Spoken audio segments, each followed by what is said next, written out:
comedy, how hard is it full time? Very, and it's particularly, it's made much harder with, I guess, what I was talking about earlier, the cultural gatekeeping of it and the attitude, the culture amongst a lot of the comedy. Does anyone help anyone out? Look, some of us do. Other comics help out others, but look, by and large, mate, comedians can throw their mother under a bus to advance. They are unscrupulous, rapacious group of despicable individuals for the most part, but there are notable exceptions. The people doing the censorship are never the good guys, and there are good reasons and real reasons for any decision in life and any choice in life, but particularly political ones. And the ostensible reason is, well, we need to protect social cohesion, crack down on hate speech, but we have laws that exist for this already. We don't need a new suite of laws. We entered into a police state in the aftermath of 9/11 when it sprung up like an erection at a funeral. And Corey White is a Perth-based comedian and criminal lawyer who masterfully blends sharp wit with legal insight. Regularly lighting up the stage at Comedy Lounge, Corey's provocative humor challenges societal norms and exposes hypocrisies. Unafraid to tackle controversial topics, Corey stands as a fearless voice against censorship and for free speech. Anthony Albanese's our Prime Minister, but is he the one that runs the country? If not, who is it? Well, you're a comedian. Give me some jokes around who could be doing it then. Well, I think the American Embassy in Canberra sends out the daily directives, and you've only got to look at the ownership of the resource companies in this country. The big Australian, BHP, more than half owned by US investors. Woodside, the same. Rio Tinto, the same. Australia New Zealand Bank, the same. The list goes on. As I said before, this is not a country, it's a colony. It's a vassal state that the Americans use to extract enormous amounts of wealth from. And going back to Ukraine, that stunt at the White House where Zelensky was effectively sign over half the mineral wealth, otherwise you don't have our security guarantee. It was saying, what if that happens in Australia? It already did. It happened after the Second World War, and that's been the American benefit of guaranteeing Australian security post-Second World War, is extracting enormous amounts of wealth from this country. Oil, gas, nickel, gold, cobalt, iron ore, there's nothing you can't dig out of this ground in country, including its backpackers. So there you go, mate. Shouldn't be laughing about that last little bit. Does it take its toll? Comedy? Yeah, well, the negative side. Look. Welcome to the Ballsy Show, where I dive into tough conversations about controversial topics that no one else wants to talk about.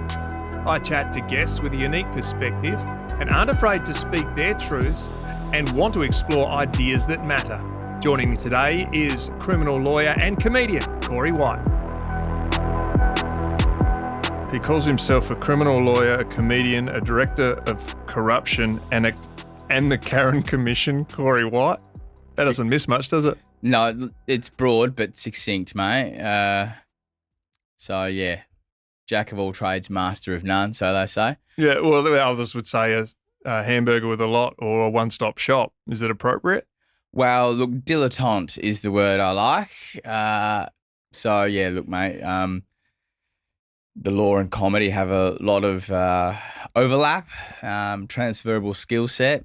So yeah, mate, that's the unique set of circumstances I find myself in with two vocations like that. Yeah, and obviously in Adelaide for the Adelaide Fringe. But the interesting bit is, we talk about personalities and different people. You're clearly a person with a strong bullshit meter, smart, don't mind self-deprecating as part of the skit that you do or the performance you do. But you cut through in terms of your messaging.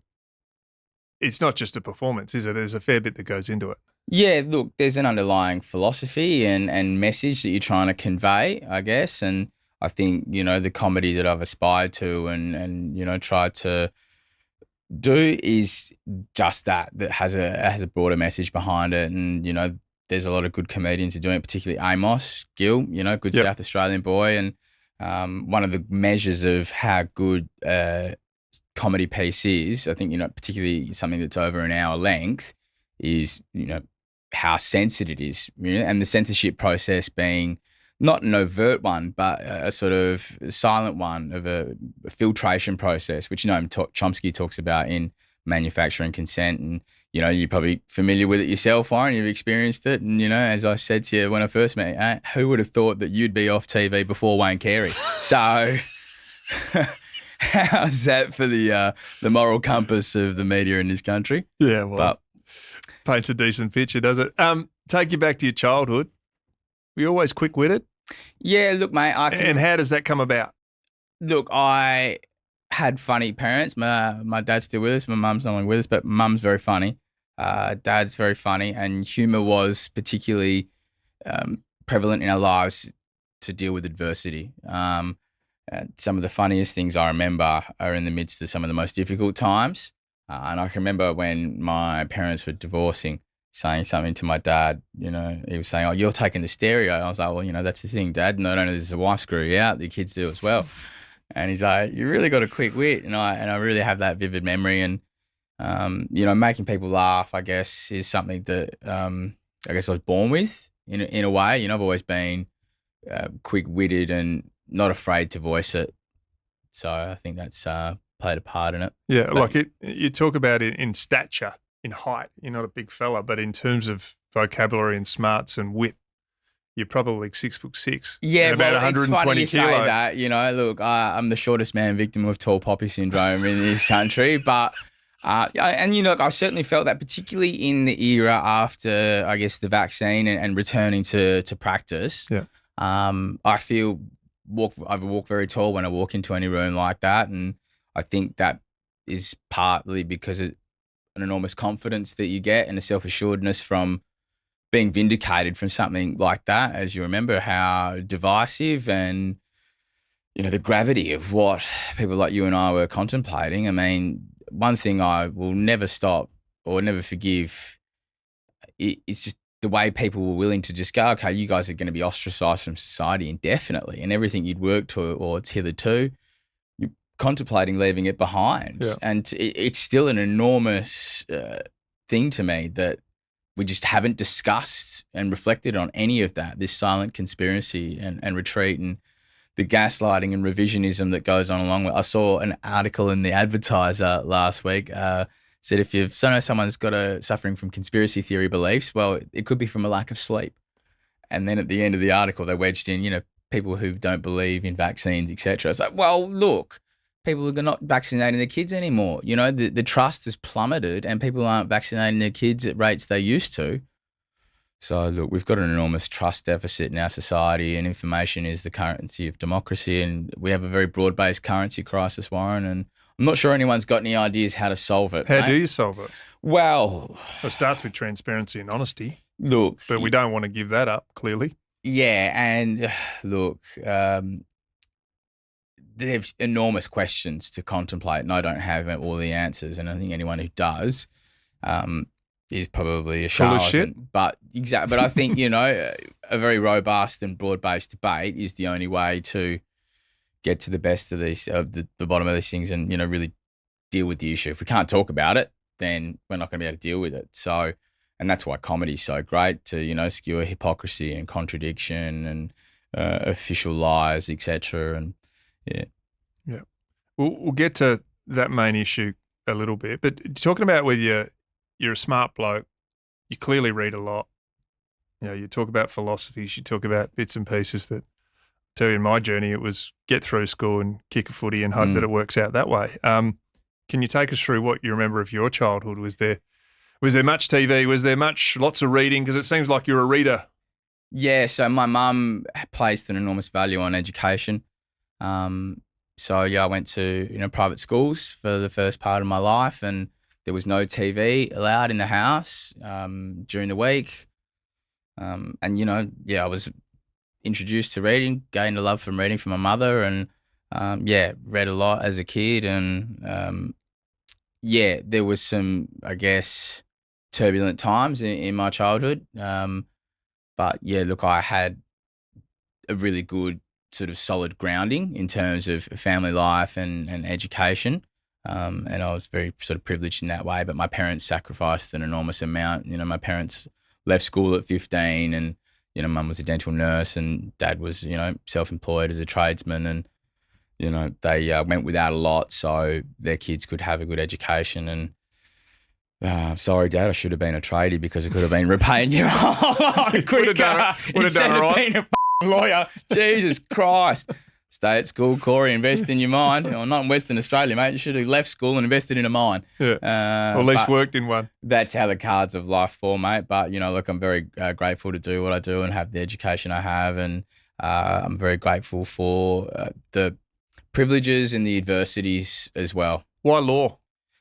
Do you remember where you were when you thought, I'm going to do this? Is it in a classroom when a teacher asks you, or is it with I think student when advisor? When I was young, I certainly thought that's where my life would be. When I was in primary school, I kind of had an interruption in my adolescence with my education.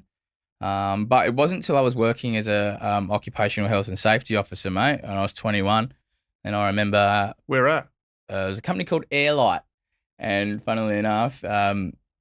the Howard government's new workplace laws had just come in, and there was another round of dismissals, I guess, and they were stealing people's leave entitlements because there was a law that came in and said you had to publish people's leave entitlements on their pay slips. And before that came in, they skimmed 25% off everyone's annual leave entitlements. And I remember sitting there in that day just going, you know what? It's not for me, and I'd like to go and be a lawyer because I guess as a larrikin and a quintessential Australian, mate, I don't like oppression and people doing that to, I guess, the worker, so to speak.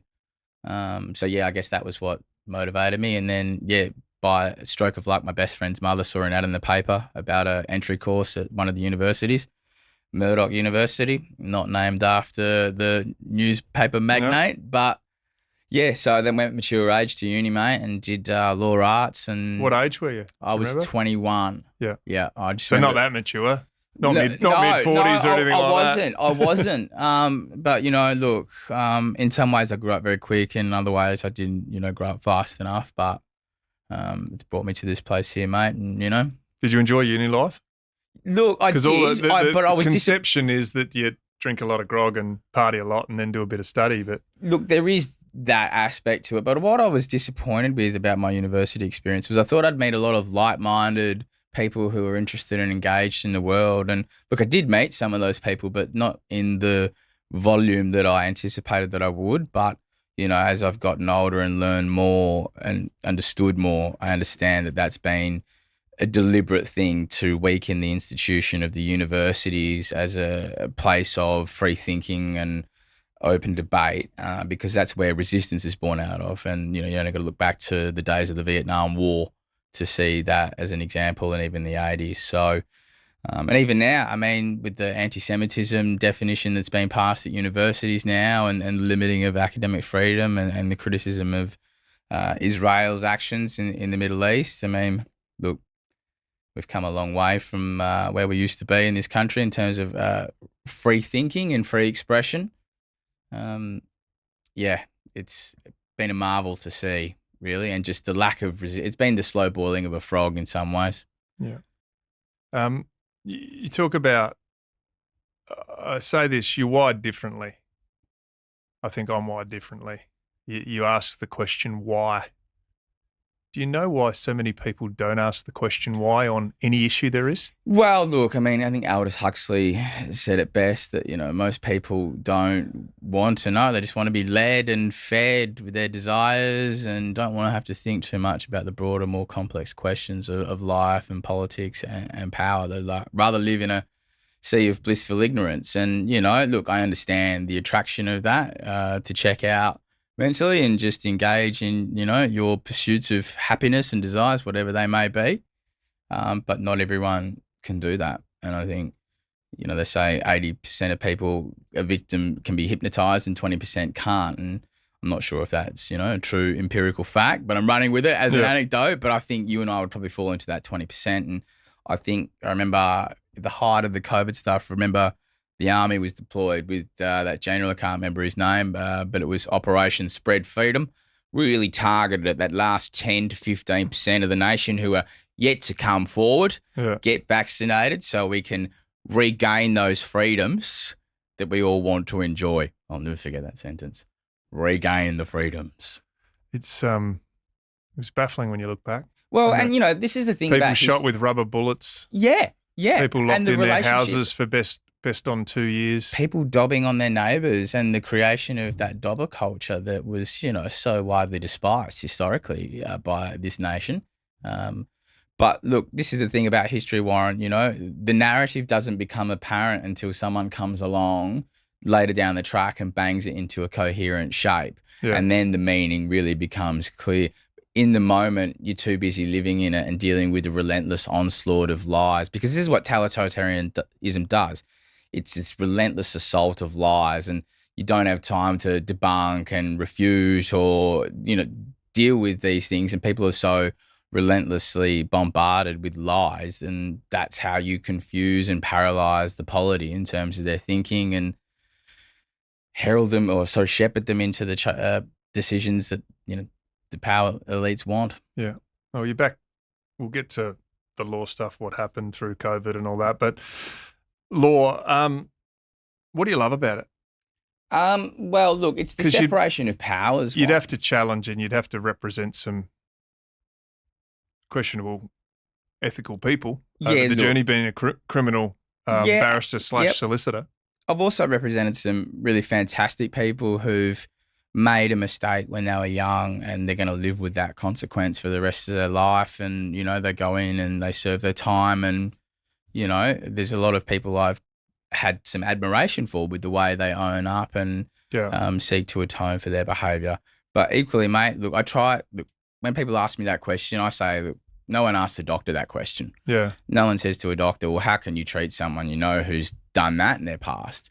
And I try and, don't make that moral judgment. That's not for me. That's for others. And, Is it the game, like the game of trying to get someone off? Is that what it is? Or it's... No, well, look, if someone comes to me and says that, is that what they gets did the it, juices going in terms of, you know what I mean? Like if... Look, getting good outcomes for clients is enjoyable. There is a thrill to that.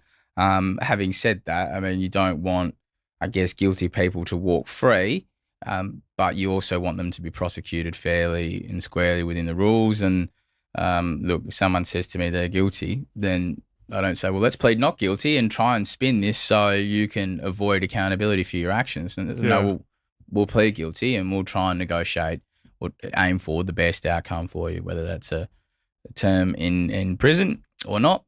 But yeah, look, it's the theatre of life, and I've really enjoyed being back in practice, and it's sharpened my sword in many ways. And I'm looking forward to some good years of practice ahead. Is it adrenaline rush?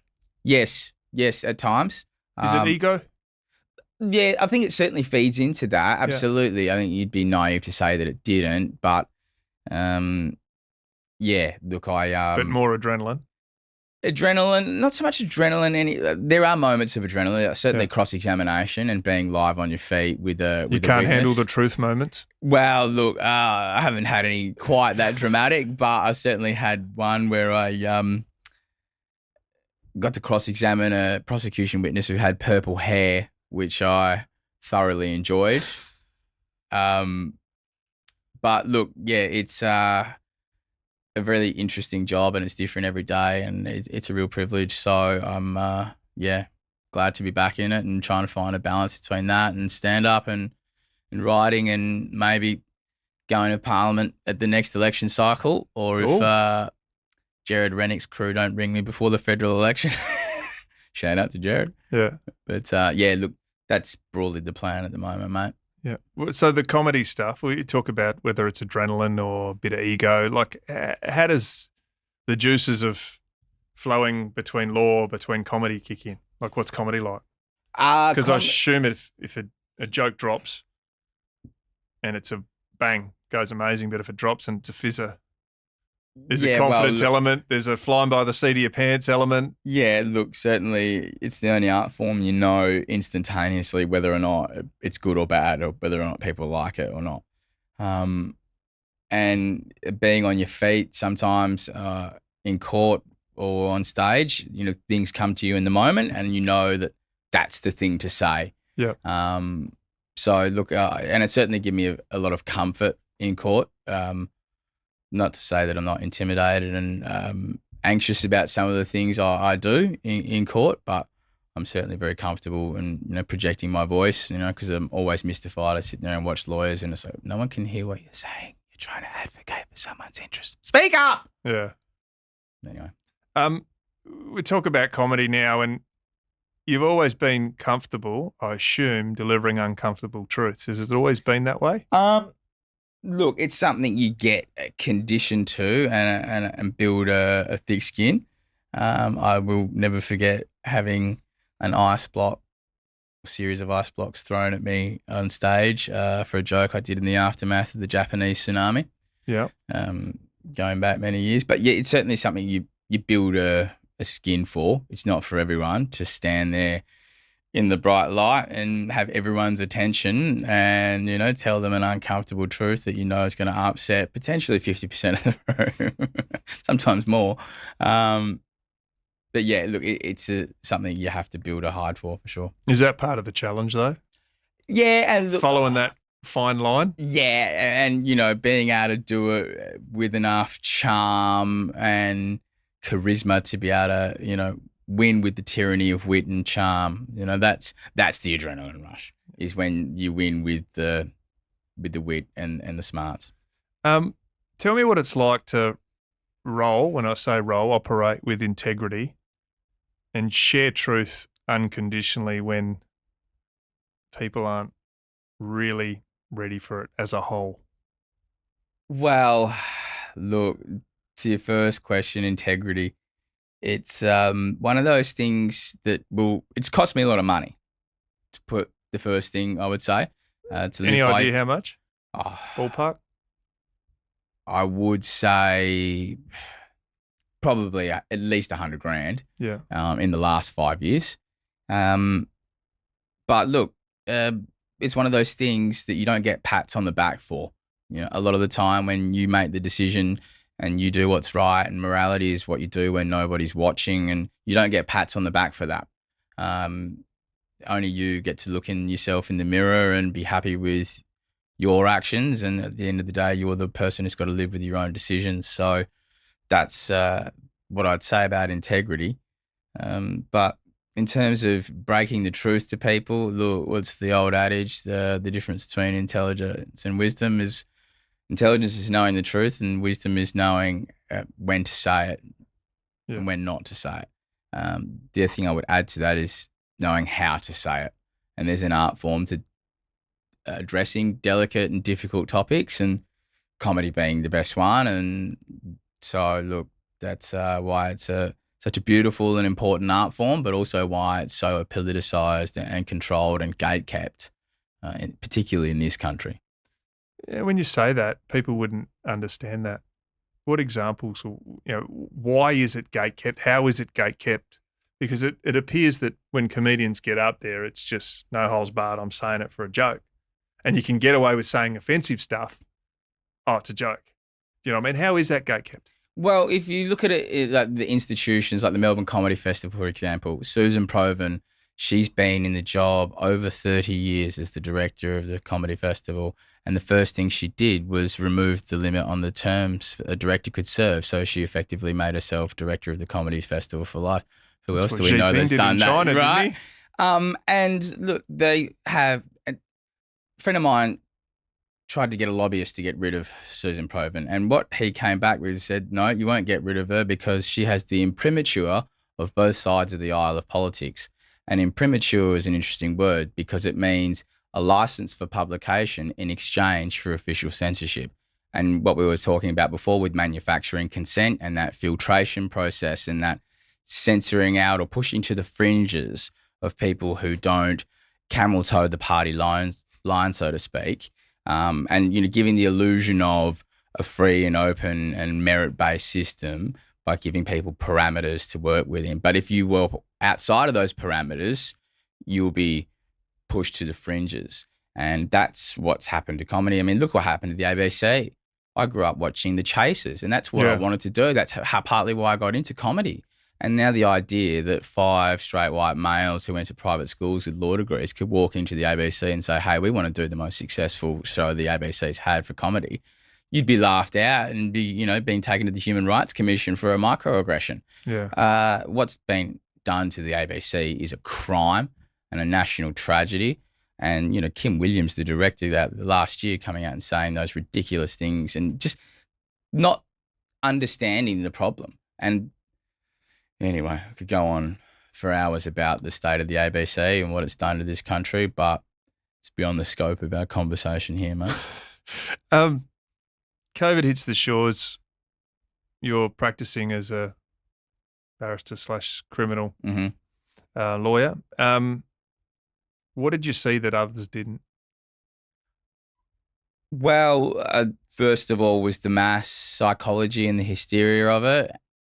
And, you'd see on social media people posting, because Mark, it's 5 years this week since that descended here.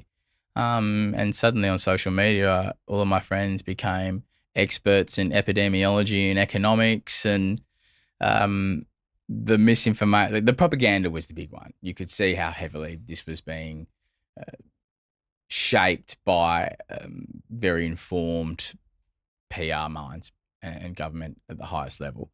And when it came out that the vaccine contract was being withheld, and bureaucrats had to sign non-disclosure agreements and confidentiality agreements, that was when alarm bells really started ringing for me, because the hallmark of all impropriety is secrecy, and we didn't know what we were paying for it, whether we'd given up sovereign assets as a security in exchange for the vaccines.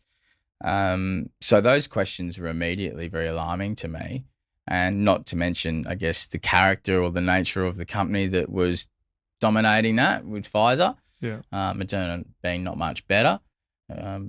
So, yeah, look, it was a multitude of things, but certainly that was one of them. So then I assume your career comes to a halt over there.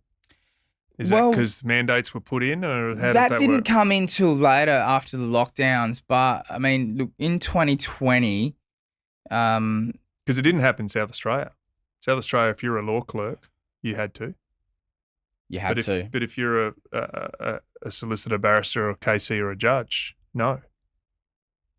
Nice little piece of hypocrisy there. Yeah, and that fuels people's skepticism and conspiracy, and that was the other thing about that time. And this happens repeatedly, and it's deliberate, in my mind, is that decisions are taken and things are published which amplify people's skepticism, and the conspiratorial mindset is vindicated by some of those decisions. Like, why would the elites get an exemption? Commonwealth bureaucrats, for example, why would they get an exemption? What do they know that I thought we were all in this together? And the moment you start making exemptions, well, then it's like, wow. But anyway. Yeah. It probably really highlighted the consciousness, didn't it, in terms of the individual out there when you talk about, naiveness levels of consciousness for people who are just, as you said, happy just to go along and happy to still try and earn, happy to still try and pay their mortgage and reluctantly go ahead with it. Is that what you saw? Yes, and I think people retreated to the comfort of lies, because to confront the truth is a very difficult task psychologically, and that's why people resort to the comfort of the lie, because confronting the truth means you have to contemplate a degree of responsibility. Yeah. And most people hate responsibility. So that's why I think people, reverted to the comfort of the lie. But having said that, I think it radicalized a lot of people in many ways. You've only got to look at how many people aren't vaccinating their kids anymore for other things. Not that I'm endorsing that, but I think it's just evidence of the fact that people's trust was broken, and it was broken in the most vicious and cynical way. When you appeal to people's better angels, and then it was all a lie. And some people don't want to accept what happened, but look, in my mind, I've come to terms with what happened, and if you want to maintain your willful blindness, that's a matter for you. But in my eyes, it invalidates your opinions on other topics to some degree. Did you ever, obviously through the vax period and having to step away, do you ever just do it to keep my job, or was it always a case of, I can just go do this comedy thing for a while? No, look, I mean, I was very resolute in my convictions, and not that I was flush with cash, but I was in a position where I could afford to, contemplate not going to work for a time. And I said to myself, I had 12 months in me. I was living off the smell of an oily rag, sardines on toast and Worcestershire sauce, going back to my childhood in Anzac Terrace.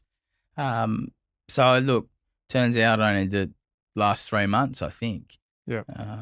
But going back to your comment about adrenaline rushes, showing the fake vaccine passport to get into places, that was an adrenaline rush. Because, it was an incredible time. And it's shaped my thinking in many ways and will for years to come. And particularly when mass panic events come, and I think a lot of people will have reservations more than they did last time.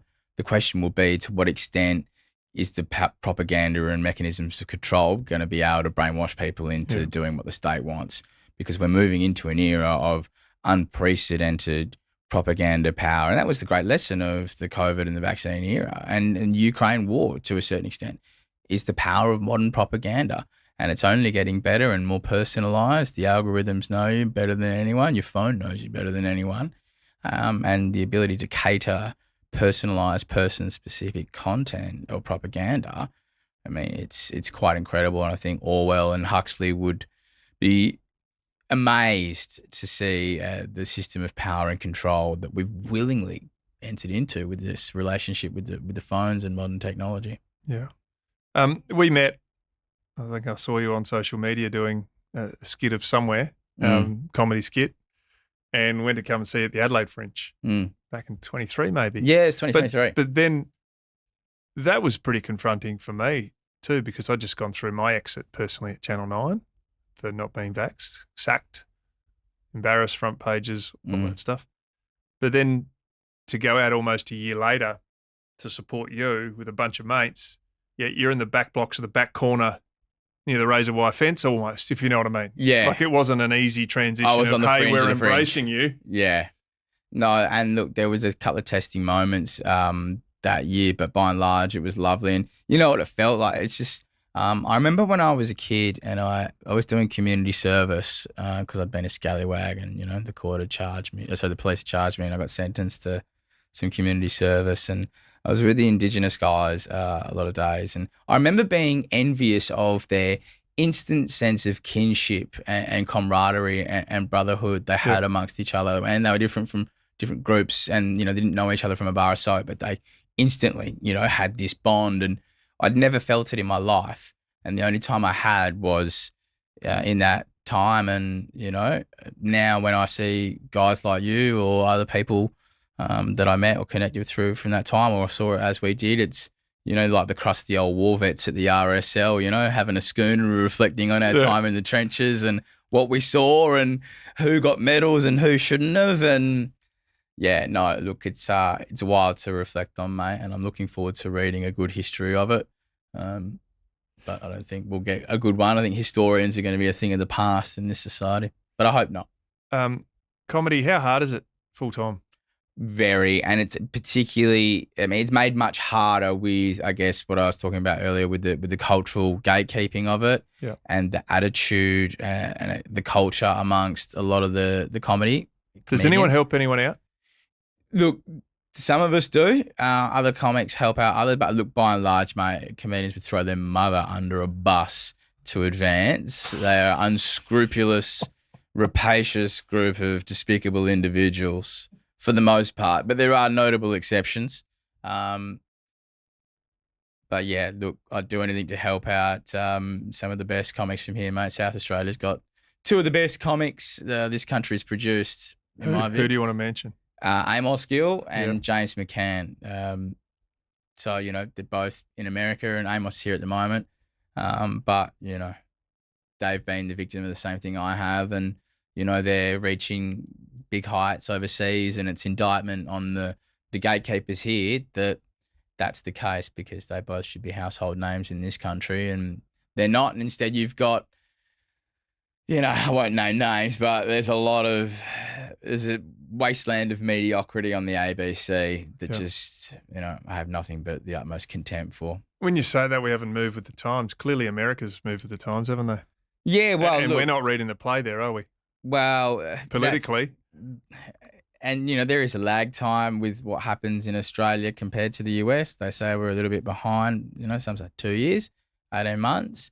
But look, you can certainly feel it on the ground. There's been a vibe shift in the culture, and I felt that on the ground at the Fringe festivals. And, look, Trump's election, regardless of what you see of him or feel about him, it was a comprehensive victory. And in some ways, it was a referendum here in public opinion. And it's like, well, all right, well, you might not like it, but this is what we're stuck with, as the government's finding out now with talk of tariffs and PBS, the subsidies coming under attack from the US pharmaceutical lobby. So, what's the old Lenin phrase? Sometimes nothing happens for decades and then decades happen in weeks. And we're living through one of those moments now with our changes in the world and our foreign policy and I guess the assumptions we've proceeded on for the last 50 years and not had to think about at all. Like we're seeing a lot of good stuff. I've spoken on this podcast to Gerard Rennick. I think he stands for something. He stands for the people. Clive Palmer's obviously launched his Trumpeters or Tarians or whatever they are. Jesus, Clive, could you be more cringe, mate? Yeah, but he's jumping on the wave, isn't he? And One Nation clearly trying to do their thing. Why don't our people call them the Uni Party, the Liberals and Labor, jump to make change? Because clearly they're still, I think I heard our Prime Minister saying, I still stand with Ukraine. Wants to send troops there, apparently. Peacekeeping troops. Are they just refusing to read the play, or are they? Do you think it's posturing before they make a late change? Look, I mean, it's just a terrible look for us internationally to be so servile to the Americans and look, even to the Ukraine conflict. I mean, it's been an enormous waste of human life. And speaking of corruption, I mean, that's just it's horrendous what's happened in Ukraine. I mean, an entire generation of that country has been sacrificed at the altar of American foreign policy by a guy who started out as a comedian on their equivalent of the national broadcaster. I mean, maybe that's where my career could go, Warren. I could, You'd be running your own country. I could have an oligarch sponsor my rise to power, and then I could sacrifice 400,000 Australians at the altar of American foreign policy and be considered a hero, by the way. When you put it that way, terrific. While I'm stashing money in tax havens, thank you very much. Buying beachfront properties. Dressing my wife in Prada. Wow. Do you think we follow here? Well, as I'm fond of saying, Warren, it's not a country, it's a colony, and we do what we're told in many ways. But we're having this, I guess, schism in our experience as a nation about our great and powerful friend suddenly becoming no longer reliable. And Trump is very unpopular amongst large parts of the Australian populace. And I think the Labor Party will be able to form government at the election, after the election, because of that. I think the Trump tariff thing has really played into it, particularly the pharmaceutical benefit scheme. Both parties, well, the Uni Party, promising to defend that at all costs. So we're really at a... Do you think Albo will get in again? Look, I think it'll be a minority government, but I think, Anthony, the Labor Party will hang on to enough seats. Oh, wow. But I could be wrong. Who knows? I mean, maybe the Labor Party will do what their West Australian counterparts did and privatise the election. That was a outsource landslide. It to a company in Singapore. So that was a landslide, and then days later, they've shut poll booths in certain areas, and you're saying what? Outsourced it. Yeah, so it was outsourced to a company in Singapore, and there was people being turned away from voting booths. There wasn't enough ballot papers, and some of the seats went down to the wire, particularly the seat of Fremantle. And look, it wasn't a thumping majority. They lost a lot of ground and a lot of seats. My mate Basil Zemplis only just scraped in with all the might of the West Australian and Channel 7 behind him. So look, the mood of the electorate for mine is they've had enough of the majors, and we'll see the votes go towards the more independents, and hopefully Gerard Rennick picks up a couple of Senate seats. And David Pocock, that crossbench there is a base there. They just need some more senators, and hopefully the Australian people deliver up a good Senate. Because the way we look at it, and I know you had some jokes around this, which is in itself is probably horrific that we're talking about it, but rush through the hate speech laws, and then all of a sudden we find a Yeah, should I talk about that? Because I just parked my caravan around the corner here. I mean, it was so clearly a hoax. And the fact that the Minns government in New South Wales rushed through that legislation and then it's come out that, it was a hoax. Well, the questions are going to have to be asked. Who knew what when?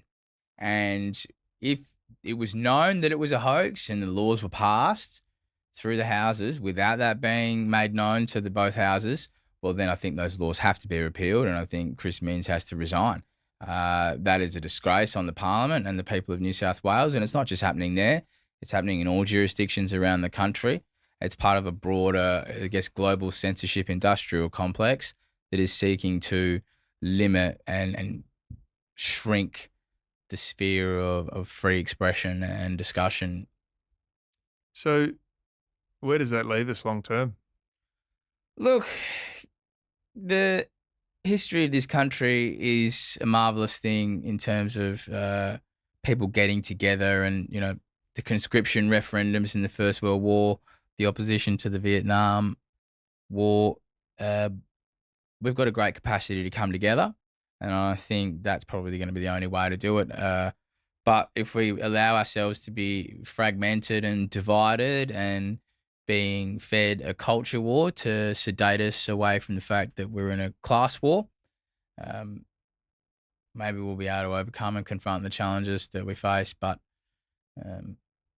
some days I'm filled with optimism, some days I'm a pessimist. But the old Gramsci quote, Warren, I'm an optimist of the heart, but I'm a pessimist of the mind. Yeah. Anthony Albanese's our Prime Minister, but is he the one that runs the country? And if not, who is it? No. Well, yeah, you're a comedian. Give me some jokes around who could be doing it then. Well, I think the American embassy in Canberra sends out the daily directives, and you've only got to look at the ownership of the resource companies in this country. The big Australian, BHP, more than half owned by US investors. Woodside, the same. Rio Tinto, the same. Australia New Zealand Bank, the same. The list goes on. As I said before, this is not a country, it's a colony. It's a vassal state that the Americans use to extract enormous amounts of wealth from. And, going back to Ukraine, that stunt at the White House where Zelensky was effectively, told, sign over half the mineral wealth, otherwise you don't have our security guarantee. So he was saying, what if that happens in Australia? It already did. It happened after the Second World War. And that's been the American benefit of guaranteeing Australian security post-Second World War, is extracting enormous amounts of wealth from this country. Oil, gas, nickel, gold, cobalt, iron ore. There's nothing you can't dig out of this ground in country, including these backpackers. So there you go, mate. Shouldn't be laughing about that last little bit. Julian Assange, you're a fan of him? I know when he's revealing war crimes, he's revealing info. He was the modern person, the modern husband and wife, mum and dad, kids' saviour, wasn't he, for freedoms? Yeah, well, I did a gig with Julian's father, John Shipton, and it was prior to Julian being released. But that was the story of, I guess, my political education, was Julian Assange and the global financial crisis. Yeah. I'll never forget coming of age, watching the Twin Towers come down. And those three things, I guess, shape, and the Iraq War. We teach our kids to tell the truth. Well, you do that at your own risk. And he's not the first Australian journalist to be silenced or exiled because he was saying the wrong things. Wilfred Burchett, another one, that the Australian government cancelled his passport at the behest of the Americans and, had to get around with one issued by Fidel Castro. But he was the first Western journalist into Hiroshima and broke the story to the world about the radiation poisoning. And, it's Australia's got a rich history of great journalism and people being on the wrong side of American power. So what was the big shift for Assange? Like, clearly he was... In terms of being released? No, I'm just saying in terms of being from loved to hated. He wasn't he was mainstream media's darling there for a while with the free tabloids. Well, look, it's a testament to the power of modern propaganda and the control of the information apparatus. I think narrative was able to be shaped very meticulously and precisely. It was surgical, and the assassination of his character in the public mind was, I guess, it was probably the top job of the American security state was to discredit Julian Assange. And, the pursuit of Julian Assange is a very sorry saga, and particularly the British have, a huge stain on their reputations for what they did and how they treated him. And the Australian government for abandoning him, it was a spineless moment, and one that, look, the only good thing not the only good thing, but the best thing that's happened under Anthony Albanese's prime ministership was the release of Julian Assange. And that wouldn't happen without America anyway. Well, but, it was a bipartisan approach, and Barnaby Joyce was involved in it. Whatever you think of Barnaby, I mean, he was on the right side of that issue, and it was quiet diplomacy that got it done. We need less government, do you think? In certain areas, but this idea, when politicians are saying we need to cut down on government and the public service, that is code for we want to privatise it and let PricewaterhouseCoopers and Ernst & Young and Deloitte do all these functions of government now. It's privatising the bureaucracy by stealth. It's a weakening of this country's ability to make good policy. Do I think that there are government areas which have excessive regulation? Absolutely. Is there areas of government where the regulation exists but is not enforced? Yes. But, we have too much regulation of the wrong sort and not enough of the right sort. But regulation is no good if it's not enforced. And that's really the problem in this country, in every industry, is that there are regulations there and, they're not enforced appropriately, in my view, anyway. Well, Jared Rennick said a couple of weeks ago on this podcast that half our biggest issue is very much like what America's doing with Trump over there with USAID. He's cleaning it up. But he was effectively saying, government employees, we've got way too many. He goes, and the problem is, as soon as you start making cuts, people are justifying their jobs. And he likened it to if you believe in climate and you keep pushing the climate, then those people stay employed. But if you do what Trump does and pulls the climate agenda out, then that's overspent.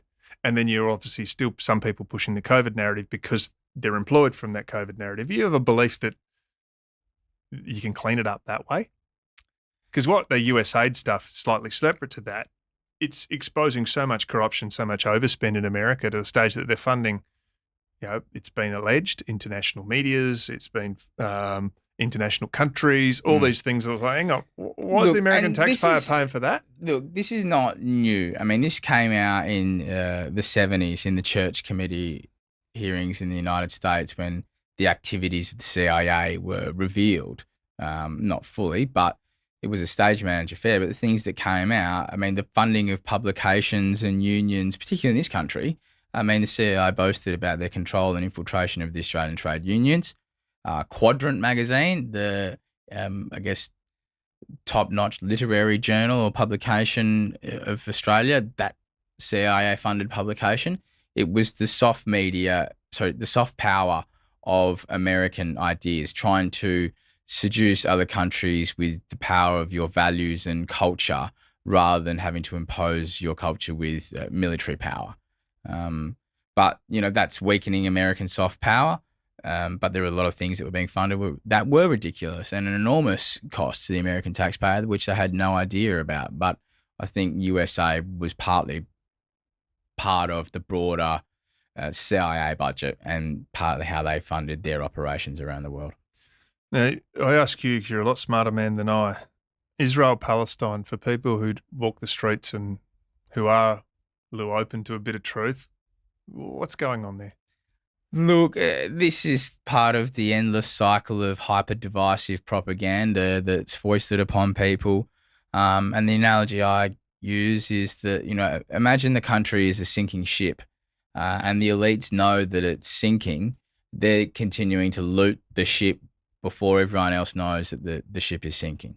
The only way to do that is to keep them, with the bread and circuses and end the cycle of division. And as Jared Rennick said in the Senate, the first half of this parliamentary cycle with the Albanese government was dominated by The Voice, and the second half's been dominated by Israel-Palestine, and it's been very divisive. I mean, it's a subject that arouses a lot of passion in the community, and but look, there's no doubt that this is being amplified, or there's some involvement of foreign power, whichever one you want to think it is, but it's certainly being orchestrated from abroad. And there seems to be a real stifle on one side of that discussion.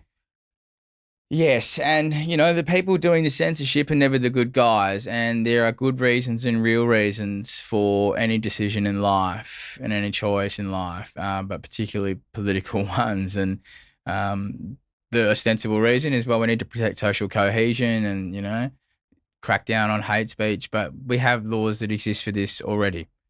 We don't need a new suite of laws. We entered into a police state in the aftermath of 9/11 when it sprung up like an erection at a funeral.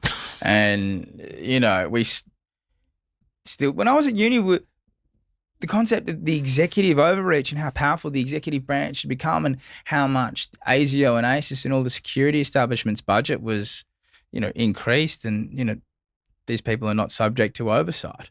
The country is effectively run by people who are accountable to no one.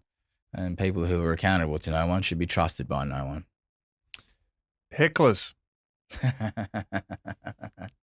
Yeah. I've already triggered you. Nah, look, it's an enjoyable topic. I mean, obviously my life kind of changed in comedy as a result of a heckle or a couple, so to speak. But look, I don't get heckled a lot. And I don't know what that is, whether it's the stature of the short man when I speak. It's probably the lethalness of your tongue when you come back straight away. Yeah, well, look, I mean, I think there is that. And, people think they're brave, but put them in a room full of people and, well, you can have a crack, but you might come off second best. But look, I don't mind a good heckle. And there's a difference between a hostile heckle and I'm just enjoying and I want to participate heckle. And I don't come down on that sort of heckle. If you're being belligerent and interrupting, then, you will get the sharpness of my tongue. But otherwise, I'm quite judicious with that power, mate. Does it take its toll? Comedy? Yeah, well, the negative side, Yeah, look, it has, mate. Like, it's not an easy thing to do, and it's made all the more harder by, I guess, the culture that exists within it. It's very cliquey and politicized and high school drama and, ego-driven world is bound to have that. But, yeah, look, mate, it's been character building and I don't have many friends in that world, but the ones I do I really value and cherish. But, yeah, look, it's... Do you need respite at all? Like, yeah, what do you do? Like, because I know I've heard previously you said you've had some challenges with some mental health over the journey on other podcasts, and I just wonder what you do for your time out to disconnect. Yeah, look, I mean, I had some time away from stand-up in the last 12 months and that was really good and, to come back refreshed, but not that I've done enough of it, but surfing is a big one and love to read, play guitar, and write. So, and I've got a really amazing group of friends. You're Jack Jones all over again, isn't it? Jack Johnson? No, Jack Johnson not all so over much again. that, mate. But no, look, I'm very lucky in life that I've been blessed with a great close bunch of friends. It's my friend John's birthday today. We grew up in Bassendean together, playing football together. So shout out to Johnny over in WA. But yeah, that's one thing my friends have got kids now and watching them grow up and, my brother's got a little girl and him and his partner, building their life together and, that's, yeah. Surf? Sharks?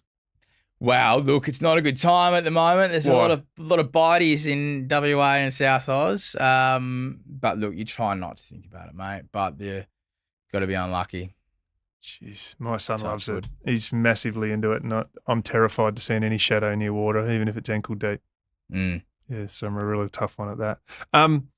Anything else you got to share for us? Obviously in town for the Fringe, and the floor is yours. Yeah, well, look, I mean, it's good laugh, South Australia. I mean, there's been a lot going on in the news here to make fun of. I know you had an opposition leader from the Liberal Party who's been, disgraced, shall we say, with some cocaine, but, doing lines of cocaine with a $10 note, mate.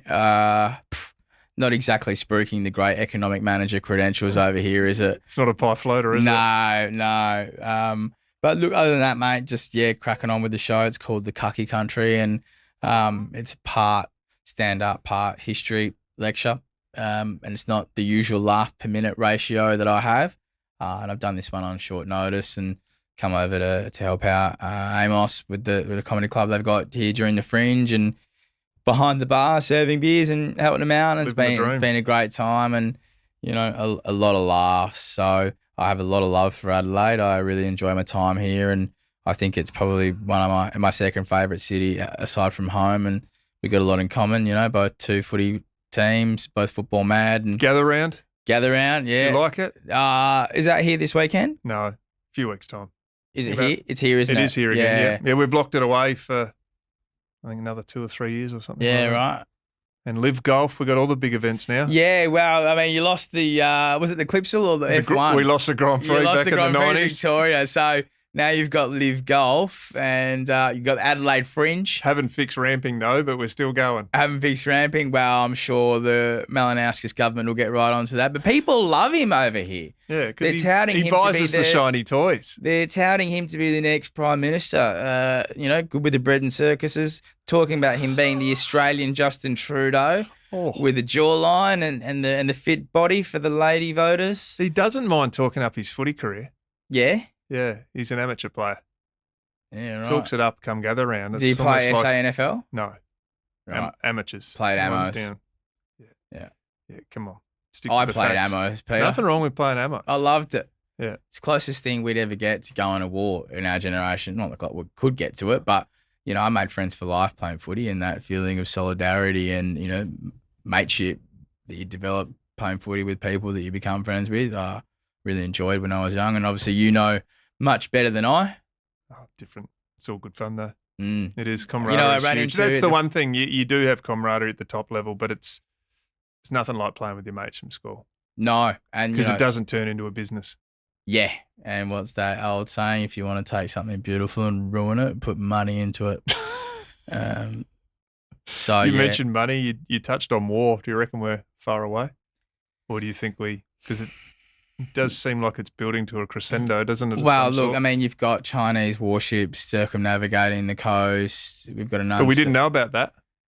Well, look, it's an uncertain strategic environment we're going into, and I don't think our current policy settings are appropriate if we are going to have to confront life without an American security guarantee. I think we'll have to look at the taxation regime in this country, our education. To develop a defence industry takes a long time, and it's a whole of society effort. And it starts with how you educate your kids. We've touched on a lot. You reckon schooling's you just touched on there with the kids. You reckon that's a challenge where we head? Look, schooling is yeah. I mean, I'm sympathetic to modern teachers and schools. I mean, I think I've got a lot of friends who are teachers and have some really harrowing stories about the difficulty they have with some kids. But I think too many parents take the view that, you know, the education is purely for the school. So no. Education belongs at home. It starts at home, sorry. And school is just, you know, an added part of that. But, you know, I firmly believe in the power of education, and I think it's the only way out of the problems we've got is to, you know, create the best minds that we can and invest in our intellectual capital. And that starts at a young age, and it means giving mum or dad 6 to 12 months paid parental leave so they can stay at home with their children to develop the kids at a young age, because the studies show that you invest at that time in a child's life, it pays dividends later on. And that's why the Scandinavian countries offer that maternity leave for parents. So look, I think that's the first thing I would do if I assumed power tomorrow in a coup. Is I would reform the educational system. Well, you talk about that, investing in the future. If you invest in Corey White, you get a comedian, a solicitor, barrister, bartender, world affairs, bartender, probably bouncer if we need it as well. No, look, mate, I after my experience in the last couple of years in Melbourne, I try and avoid conflict at all costs, having been punched in the head a couple of times. But yeah, mate, I'll stick to the joke telling and legal advice and pouring drinks. Well, you're doing it bloody well. Thanks for your time. Thanks so much, Warren. Appreciate it. Thanks for tuning in. I hope you liked it. And hey, we'd love to hear from you too. So drop us a comment. Stay tuned for the next episode of The Ballsy Show.